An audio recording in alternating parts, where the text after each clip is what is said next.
Ngayon po tayo po ay darako na sa ating pong pagpapasalamat at pananalangin sa ating Panginoon. At bago po natin gawin yon, tayo po muna ay magpalinis sa ating Panginoon. Tayo po ay minsan pang manalangin. Dakila namin Diyos, Ama naming makapangyarihan sa lahat. Aming Diyos na walang katulad, hindi nagbabago, noon, ngayon at pagpakailanman. Aming Diyos na walang hanggan ng kabutihan, walang hanggan ng katapatan, mapagpatawad at punong-puno ng kahabagan. Aming Diyos na tumutugon sa aming pong mga panalangin. Aming Diyos na may dakilang pag-ibig na kailanman ay lagi naming kasama. Salamat po Panginoon minsan pa sa hapong ito na kami Lord ay muling may pagkakataon para magpasalamat at dumulog sa trono na yung biyaya at kahabagan para dalhin namin doon ang lahat ng aming mga panalangin, mga kahilingan sa iyo. Samahan mo po kami Panginoon. Pangunahan mo po kami na yung banal na Espiritu, O Diyos. Sa mga oras na ito, linisin mo po kami, Panginoon, sa lahat ng aming karumihan. Patawarin mo po kami sa lahat ng aming mga kasalanan, even sa lahat ng aming mga pagkukulang. At kami po ay patuloy na punuin mo ng pananampalataya sa iyo. Sapagkat sabi mo nga po sa iyong salita, kinalulugdan mo, Panginoon, ang iyong mga anak na patuloy na nananampalataya at nagtitiwala sa iyo.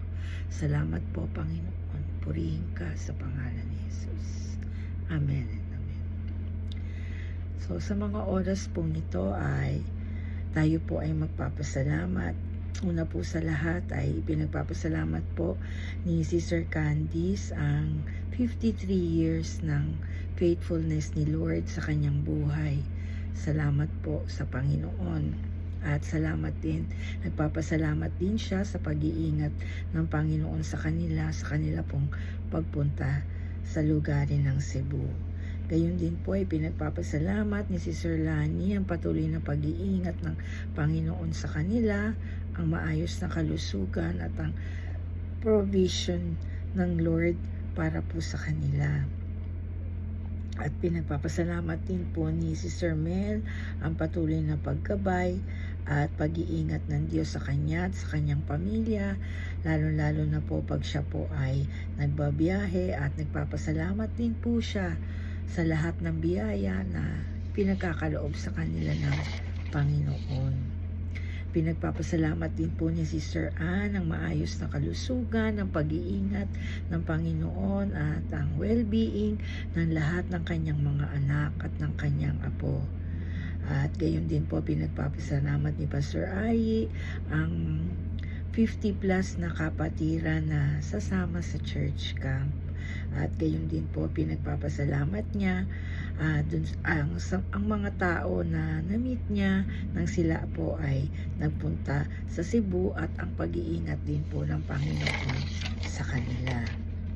At kami po Lord ay nagpapasalamat sa peaceful and orderly election na naganap noong May 12 dito po sa aming bansa.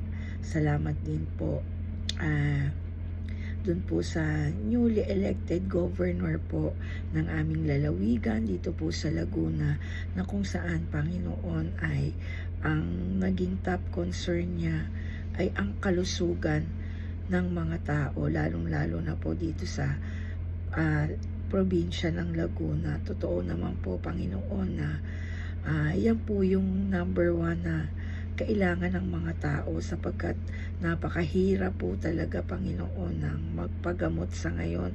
Napakamahal at hindi po kinakaya, lalo na po ng mga tao na kung pagkain nga po ay hirap na silang bumili. How much more Panginoon para po na magpagamot kung sila po ay may karamdaman. Kaya nga po salamat Panginoon na inalaw mo Panginoon na ang taong ito ay manalo, at dalangin namin na tuparin niya, Panginoon, ang ipinangako niya.